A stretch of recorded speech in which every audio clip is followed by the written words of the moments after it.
તો મિત્રો અમે આવી ગયા હતા રખાય ગોમે અને સમાજના બંધારણ પછી હું માનું છું ત્યાં સુધી હવે પછીના જે સામાજિક પ્રસંગો છે એમાંથી મોટા ભાગે સમાજ એ દેવામાંથી નીકળશે અને દેવામાંથી નીકળશે એટલે શિક્ષણમાં આગળ વધશે.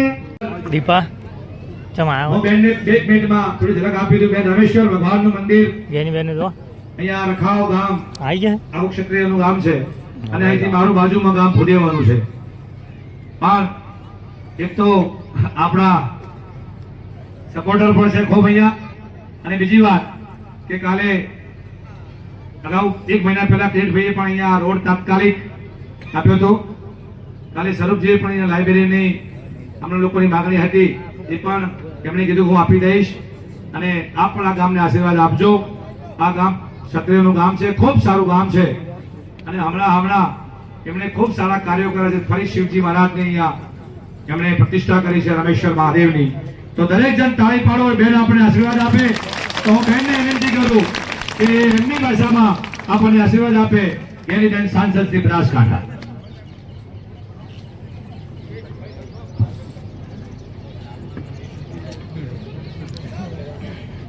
બોલો રામેશ્વર મહાદેવની જય હો. આજે આ રખાવ ગામની પવિત્ર ભૂમિ ઉપર સમગ્ર રખાવ ગામે સાથે મળીને રામેશ્વર મહાદેવજીની પ્રતિષ્ઠા કરી અને એના છેલ્લા દિવસે આપ સૌની વચ્ચે ઉપસ્થિત છે એવા વડાના સરપંચ ચંદુજી, તમારા ગામના સરપંચ થાનાજીના વેવાઈ છે આમ તો કાંતિજી, અમારે આ બાજુ નવું હગવાની શરૂઆત એમણે કરી એટલે હવે પરંપરા રહેશે. ગામના સરપંચશ્રી, ભૂદેવશ્રી, સ્ટેજના સૌ આગેવાનો, આ મંદિરમાં જેણે દાન આપ્યું છે એવા તમામ દાતાઓ, ગામના વડીલો, યુવાન ભાઈઓ અને મોટી સંખ્યામાં ઉપસ્થિત છે એવી મારી વાલી બહેનો. રામેશ્વર આજે પ્રતિષ્ઠા જે મહાદેવજીની કરી એના છેલ્લા દિવસે 3 દિવસનો તમારો પણ લાગે કાર્યક્રમ હશે. એટલે ભૂદેવે ખૂબ વિગતથી આપણને વાત કરી કે નાનું ગામ છે, ક્ષત્રિયોનું ગામ છે. અહીંયા લાઇબ્રેરીની જે વાત હતી પણ આ પ્રતિષ્ઠા નિમિત્તે આયોજન કર્યું, મહેમાનો આવ્યા એટલે કંઈક ગામને મળ્યું. રોડની વાત કરી કે ભાઈ કિરીટભાઈએ રોડ પણ કર્યો છે. તો આ ખૂબ કોઠાસૂઝ કહેવાય. ગામની અંદર કોઈ ધાર્મિક પ્રસંગ કરીએ ત્યારે એક આખું ગામ એક થાય અને આખી ભાઈચારાની ભાવના આના ઉપરથી આપણને એની પ્રેરણા વધારે મળે. કોઈ શ્રમદાન આપે, કોઈ આર્થિક રીતે મદદ કરે, કોઈ વ્યવસ્થાના ભાગરૂપે જે જવાબદારીઓ સોંપે એ જવાબદારીનું એક જવાબદારીપૂર્વક એ જવાબદારી નિભાવે. એટલે જ્યારે કોઈ પણ ગામની અંદર પ્રતિષ્ઠા હોય તો એની અંદર ભાઈચારાની ભાવના 100% આવે. અને મહાદેવજીને પ્રાર્થના કરીએ કે રખાવ ગામમાં 100% ભાઈચારાની ભાવના છે. પણ આપણે શાસ્ત્રોમાં કીધું છે કે જ્યારે સમુદ્ર મંથન થયું એ ટાઈમે અમૃત નીકળ્યું, અલગ અલગ પ્રકારના એની અંદરથી પદાર્થો નીકળ્યા. અમૃત નીકળ્યું તો દેવો પી ગયા, બીજું કઈ જે હતું એ પ્રમાણે એની વેચણી થઈ.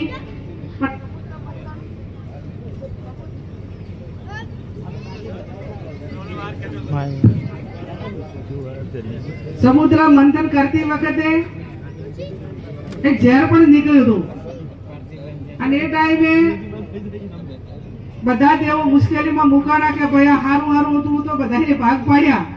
પણ હવે ઝેર કોણ પીશે?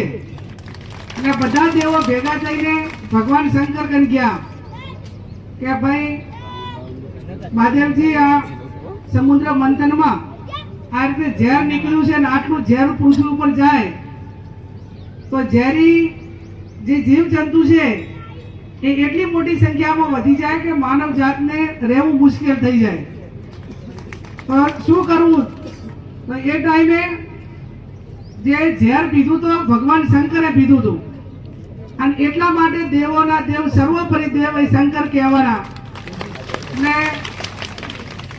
આપણે ઝેર એટલે અત્યારે આપણે ક્યાંક સમાધાનમાં જઈએ, ક્યાંક પરિવારમાં ક્યાંક જતું કરવાનું થાય, હગાવાલામાં જતું કરવાનું થાય, ભાઈઓમાં જતું કરવાનું થાય, અને હારું હોય તો વાંક ન હોવા છતાં પણ સહન કરીને હારું કરે એને ઝેર પીધું કહેવાય. આપણે કહીએ કે જે લોભ હોય એને બધી બાજુથી ખીલા આવે, પણ સારું કરવા નીકળેલા માણસોને હંમેશા સહન કરવું પડે. એટલા માટેથી એને આગેવાન તરીકેની ઉપમા મળી હોય, એને સારા માણસ તરીકેની ઉપમા મળી હોય, એને રતું કરવા માટેની ભાવના માટે એની પ્રેરણા એના ઉપરથી લેવા માટેની ભાવના સૌને આપણને થાય.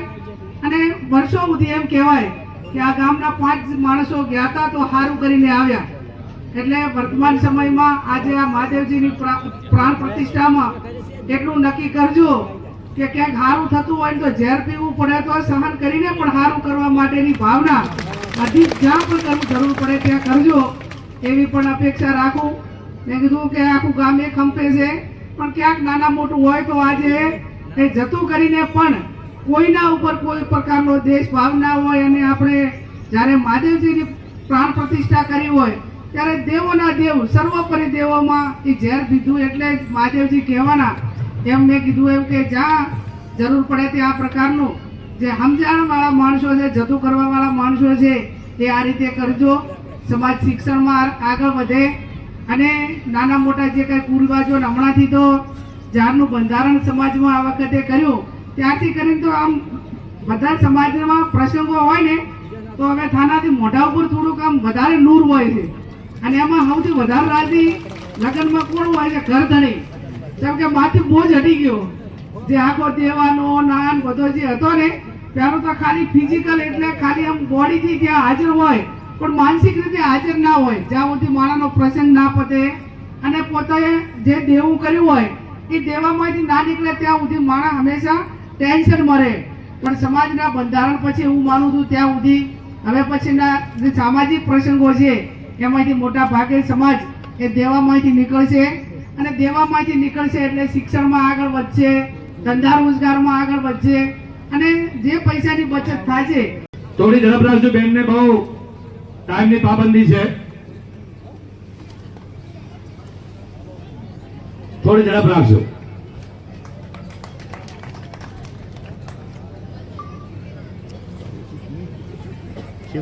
અમે દીપોન બધા આવી ગયા હતા જ્ઞાની બેનને જોવા.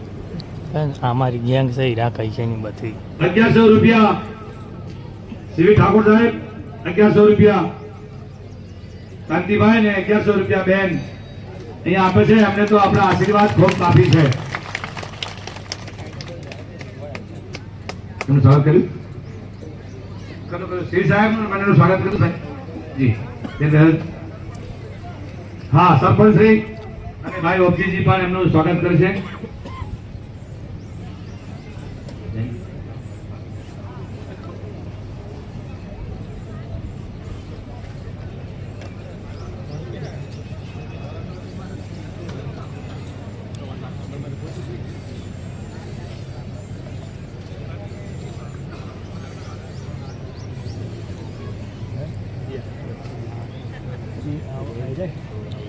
તો મિત્રો અમે આવી ગયા હતા રખાય ગામે અને જેની બેને સરસ મજાની વાત કરી અને એવું વાપરીને હવે અમે હેડી નીકળ્યા હતા હીરા કહવા.